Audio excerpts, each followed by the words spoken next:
When I got home, I was so tired. I turned on my phone to check my messages, and I had a voicemail message from a guy by the name of Channing Tatum. Okay? Now, for those of you not wooing, let me explain who that is. Channing Tatum is the new Hollywood hot guy. He's the guy that comes out on all these movies, really good looking, ripped. You know, he's making a lot of films. And there's a voicemail on there from him.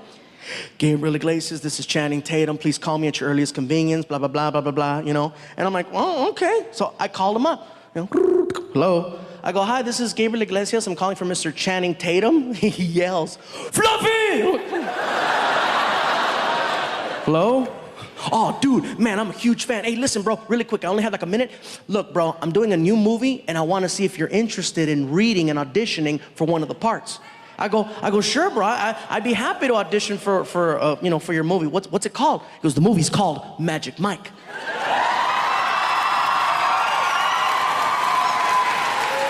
I was like, okay, Magic Mike. So you need a magician, you need an assistant, you want to saw me in half. What's gonna happen? Actually, bro, the movie has nothing to do with magic. It's actually a movie about male strippers. I said, male strippers? He goes, yeah, male strippers. I said, you do know that this is Gabriel Iglesias, right? He goes, you're funny, bro. Listen, we've already got the dancers, but we need somebody to play the DJ at the club. Will you audition for the part? I said, you know what, bro? I'll be there, okay? And just to let you guys know, because some people have asked me in the past, how come you're not in more movies? Because you have to audition. And I don't like auditions because they treat you like crap. Auditions are very cold and they make you feel like shit. They seriously do. You work really hard to memorize all your lines, and you show up and you try to do your thing, and they cut you off really quick. You're in there and you're like, okay, so who am I hold on. Oh, okay, I'll hold on. Hey, how's it going? Don't talk to him. All right, no problem. Okay. Are you ready? Yes, I'm ready. Quick question. How much energy do you want? You don't know? That's why I'm asking. And when you're done, you try to ask him more questions. Like, is this okay? Would you like me to go again? Thank you. I've had the fingers this so many times, and it hurts. Thank you, thank you, thank you. And you're sitting in your car and you're crying. They don't like me. It's a terrible feeling, so I don't like putting myself through that. But since I got a phone call from the guy, I'm like, all right, I hope it's a little bit different. So I show up to the audition, I'm sitting in the lobby, and it's funny because anytime there's an audition, everybody at the audition, usually they're looking for a specific type. And so everybody that's sitting there with me looks just like me. Everybody in there's big, everybody's sitting there, everybody's all happy and jolly and stuff, and we're all looking at each other trying to outdo each other. Like, no, I look more like me than you do. You don't look like me. No, this is what they know. No, this is what they want, you know. So the receptionist looks at me, she goes, Mr. Iglesias, they'll see you now. And I'm like, okay, cool, here we go. Let's see how this goes. So I start mentally preparing myself for the problems that happen in there. I walk in, I don't say anything to anyone. I walk in, there's 3 people in the room. I close the door. And I just look over at the casting person who's sitting on her desk, and hello. And the camera person, and the person I'm reading with all jumped up and yelled, Fluffy! And they ran over to me and they started hugging me and pulling out camera phones. Now I'm taking pictures with them. Next thing you know, they call a receptionist, Judy, get in here. And girl comes in. Now I'm taking pictures with 4 women. We're going back and forth. I'm like, this is different. You know? And I go, wow, this is very refreshing. Thank you. I says, who am I reading my part with? And the casting person says, this is a formality. They've always wanted you for the part. And they said, if you showed up, it's yours. So basically, we've already called your agent since you showed up. Really? Yeah, this is great. So I get to my car. My agent is blowing up my phone, right? And I answer the phone. I go, hello. He's like, dude, you nailed that audition.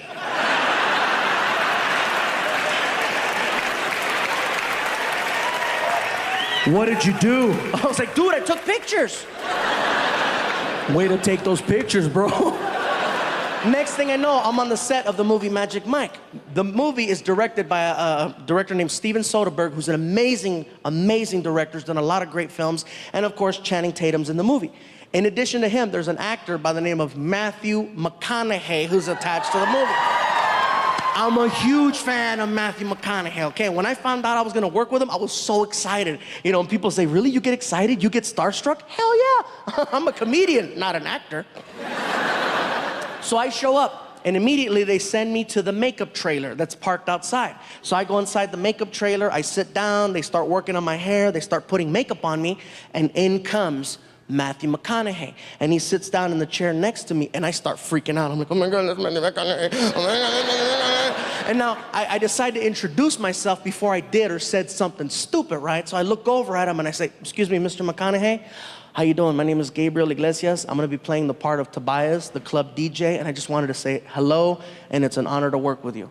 And in my head, I'm like, I hope he's the same guy. I hope he's the same person from the movies. I hope his voice is the same. I hope his accent's the same. And he looks at me and he says, all right. How you doing there, big man? You doing good? I'm doing good. All right. And I'm spazzing out. And they pull my ass out of the trailer and they take me onto the set. And the majority of the shots in the movie Magic Mike are shot inside of a strip club, okay? It's on a stage, and I'm very comfortable up here. But the cool part for me is I'm on the side of the stage inside of a DJ booth, so I don't have any worries. The director comes up to me and he says, listen, Gabe, you got all your speaking roles in the film, but in addition to that, you are the key background in every shot when it comes to the dancers. He goes, the guy on stage is the eye candy, but you're the guy that provides the ear candy, and you need to express yourself and give me energy. Can you do that? Yes, sir. Let's do this. Next thing I know, all right, everybody, here we go. And quiet on the set. Hit and action. All of a sudden, the dancing. Dancer comes out, camera starts panning just like that one, right? And all of a sudden, I'm in my DJ booth, and I start DJing it up.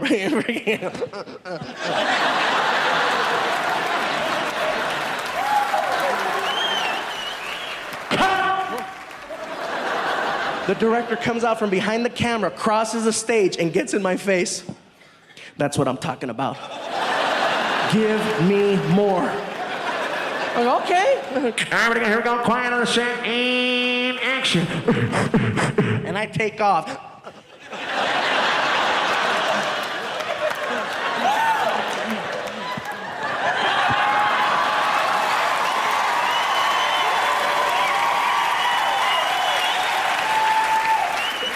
The movie comes out. I attend the screening of the film with my girlfriend at Warner Brothers Studios. We're sitting there and we're waiting for that part to come up. And I tell her, baby, it's coming, watch.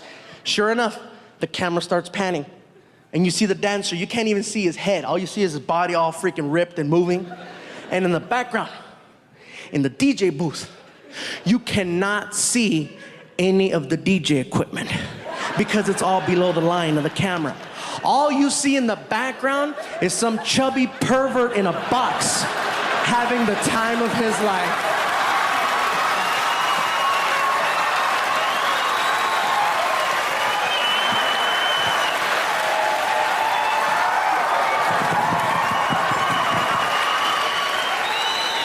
And my girlfriend's like, oh, you're gay. I guess so. And that was my Hollywood debut right there. And in addition to that, there was a couple of other things that happened in this movie that I gotta share because you're never gonna hear about them in a DVD bonus feature. One of the characters in the movie, his name in the movie is Big Dick Richie. I'll leave it at that. He's played by an actor named Joe. Joe's a cool guy. I met him out, we became buddies after the movie, and nice guy.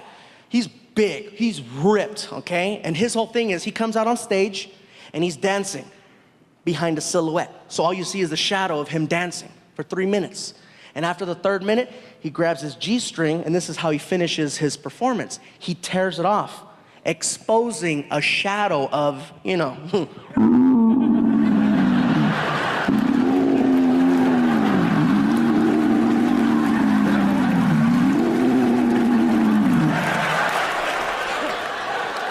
Now, in real life, Joe does not possess. It's more like, row.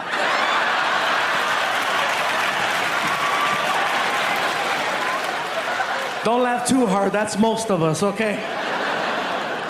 Now, because they needed to make this scene happen and we're shooting it in Hollywood, they made a phone call to an adult film company that was up the street.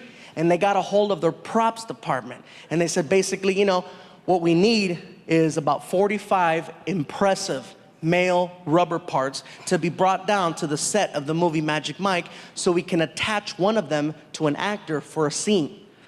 It took maybe 30 minutes for some guy to show up with a big trunk on the set. And you could just tell he did not belong, you know what I mean? And Channing Tatum saw him and he goes, "Are you the guy?" "I'm the guy." And he brought him inside the house and he got all the actors around the kitchen table and he told the guy, he says, "Listen, bro, dump it out right here, all of it." And the guy opens up the trunk and he dumps out all of these big freaking, you know, it made a mountain. And all the actors were just standing there, just staring like, "Oh my God." All of a sudden, the 12-year-old came out of all of us because we all grabbed one and started playing Star Wars. Just, bend over, you will.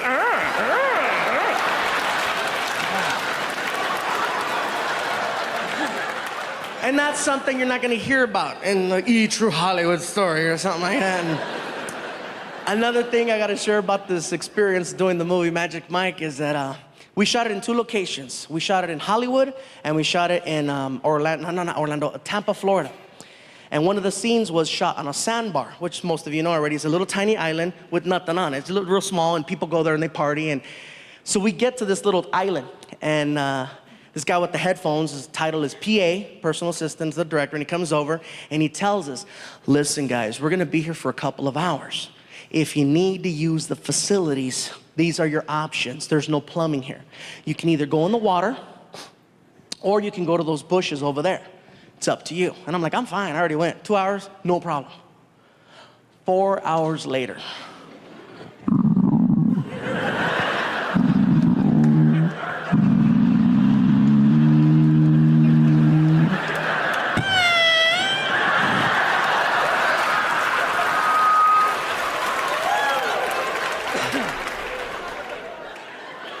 "What do you need?" "Listen, bro, you guys said we were only gonna be here for like 2 hours. It's going on 5. My stomach is killing me. What's the story?" "We're gonna be here for like another 3. The director has some more shots." "Oh, you have your options. Thanks." So the first thing I look at is the water, okay? And to put it into perspective for you guys, the water's like right there, okay? And all the actors are like right there, okay? So it's like, are you kidding me? I'm not gonna go pop a squat in the water in front of all those actors just so somebody can walk by and go, "Fluffy's killing fishes."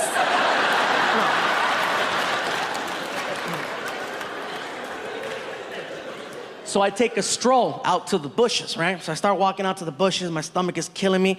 And fortunately, by the time I got there, my stomach had settled. So I no longer had to go number 2. But since I was there, you know, go make it rain, you know what I'm saying?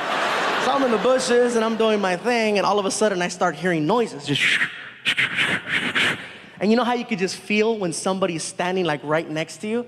And I couldn't turn around because, you know, I was doing my thing. All of a sudden, I see a shadow, a long shadow, and it's coming in my direction.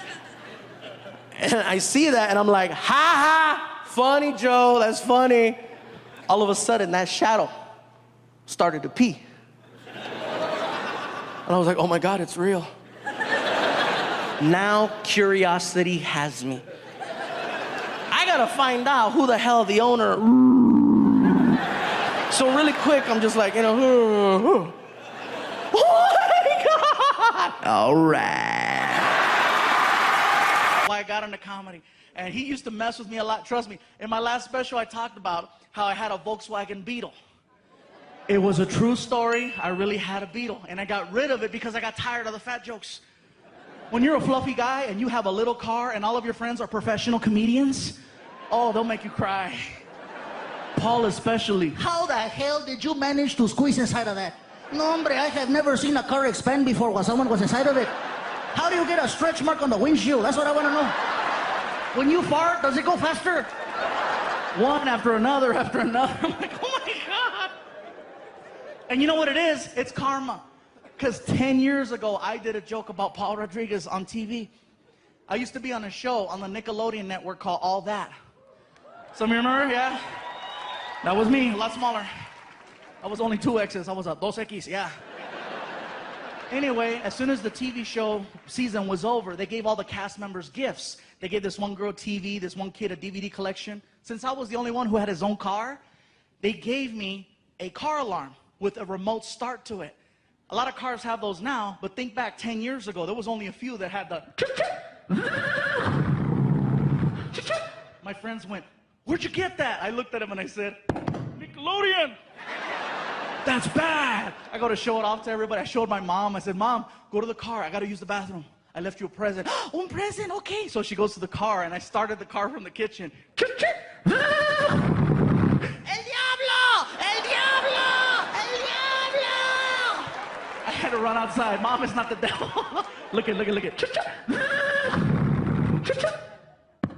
Nickelodeon. Oh my God, mijo. Oh my God, you scared me. Me sacaste un pedo, mijo. Oh my God, mira, smell, mijo, smell. I wind up doing a show in Hollywood at a comedy club, and I'm working with my idol, with Paul Rodriguez. As soon as the show was over, we're walking out the door, and he walks up to me and he says, You know, I like the whole fluffy thing you do. It's catchy. Sounds cute. Keep eating. we walk outside, and my car is parked there first because I showed up late. So, my car's right there, and Paul walks by. "All right, take it easy." He walks right in front of my car. And my friend goes, "Dude, show him your car. Show him Nickelodeon." And I couldn't help it, freaking. Hey, hijo la chi. What the hell? What is this? Oh, Nickelodeon. hombre, cabrón, pinche fluffy. You gave me a heart attack. You take it easy. Valet brings his car around, a brand new Porsche 911. The car was nice.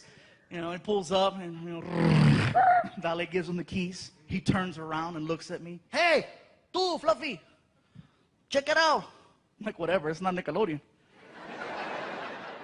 Chip, chip. The door pops open. Chip, chip. Trunk. I'm not through yet. Chip, chip.